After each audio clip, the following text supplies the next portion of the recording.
আমি দেখলাম গ্রামের নারীরা বাড়িতে সুন্দর সুন্দর পণ্য হাতে তৈরি করছে। তাদের সাথে কথা বলে বুঝলাম তাদের সমস্যা হলো কাঁচামাল সরবরাহ ও বিপণন অর্থাৎ বিক্রয়। ঠিক তখনই আমি উদ্যোগ গ্রহণ করলাম। সেই চিন্তাধারা থেকেই কারুপল্লীর সৃষ্টি। কারু অর্থ হাতের তৈরি নকশার কাজ বা কারুকাজ, আর পল্লী অর্থ গ্রাম বা অঞ্চল।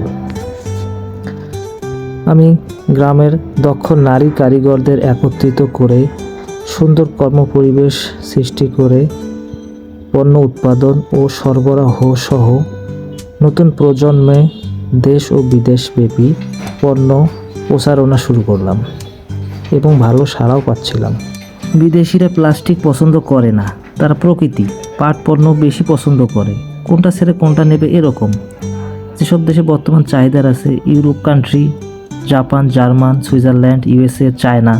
আমি বিশ্বাস করি ইচ্ছে শক্তি, মেধা, শ্রম, সময় পুরোটা যদি আমি দেই, কারুপল্লী একদিন বড় প্রতিষ্ঠানের রূপ নেবে, অনেক কর্মসংস্থান হবে ইনশাআল্লাহ। আসসালামু আলাইকুম, আমি মমিনুল ইসলাম, একজন প্রকৌশলী ও উদ্যোক্তা, স্বত্বাধিকারী কারুপল্লী শতরঞ্জি।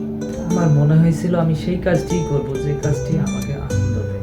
বাংলাদেশের মানুষ বেশিরভাগই রঙিন জিনিস পছন্দ করে, রঙের পণ্য পছন্দ করে, ঐতিহ্য, পুরনো দিনের জিনিস, দেশের একটা কালচার। এটাকে কিন্তু আপনি চাইলে বাদ দিতে পারবেন না।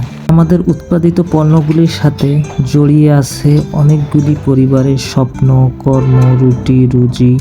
তাদের মুখের হাসির মাঝে আমি সুখ খুঁজে পাই।